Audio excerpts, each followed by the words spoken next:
When you this high, you might need a parachute.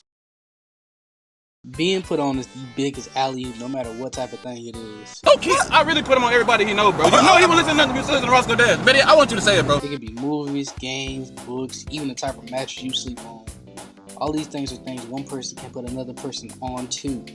But what is being put on? Being put on is being influenced by another person to experience something they have a high infatuation with. That results in you sharing that same level of infatuation, or maybe even more.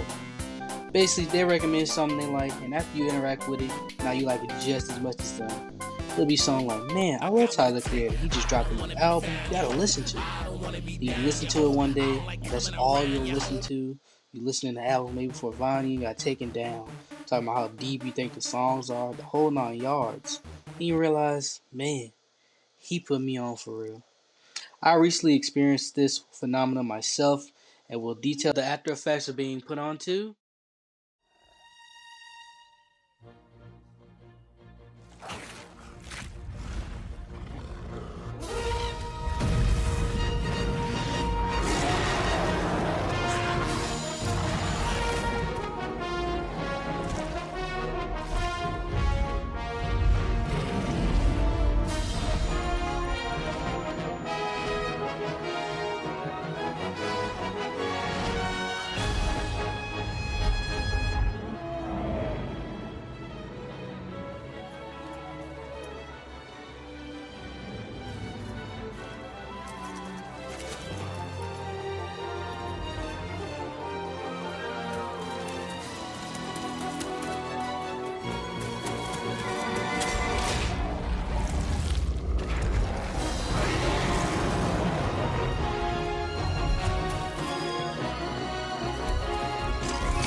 Before I was put on by my friend Steven, I had only played Monster Hunter once in my life at my grandparents during my sophomore year of high school.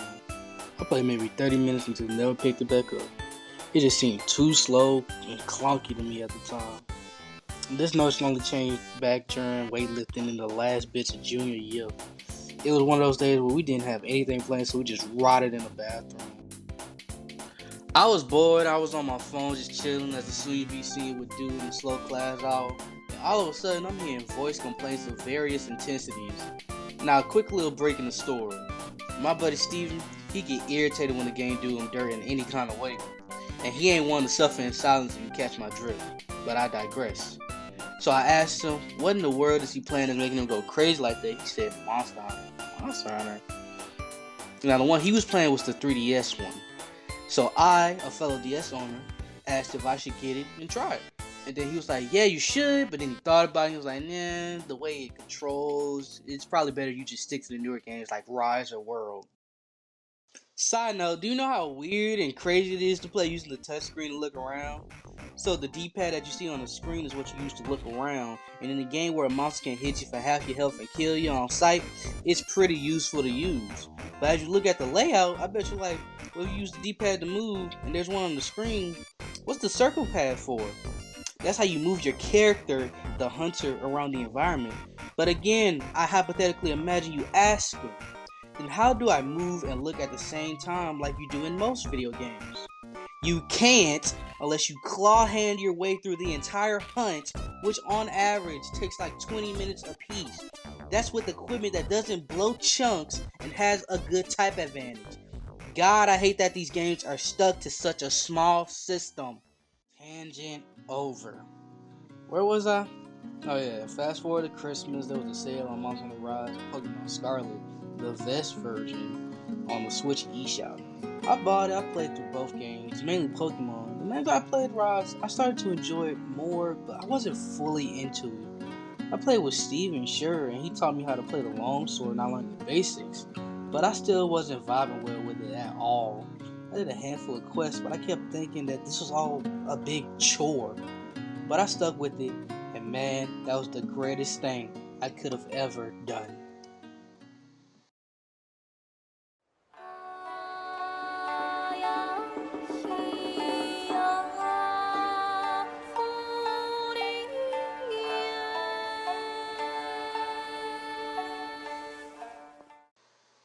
Another time skip, and now we're at the point where Riot has come to consoles other than the Switch. Me, Steven, and a friend of mine decided to play it on Xbox for free thanks to our Game Pass subscriptions. Man, we don't have to deal with the potato that is the Nintendo Switch. Games become so much better. I was having more fun and actually having a major interest in the series.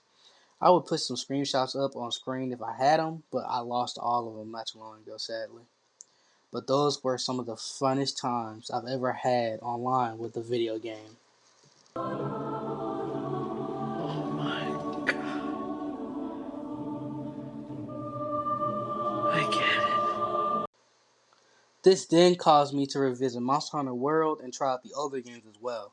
I now have plenty of hours logged on, and I regret none of the time I spent. No matter how angry I got, how late I stayed up, or how confused I became because of the hitboxes, I never complained at all. And every time I think of Monster Hunter, I think, man, he really put me on. So basically, what this mess of a video is about is me finding a new piece of media that I think is pretty cool, awesome, and extraordinary.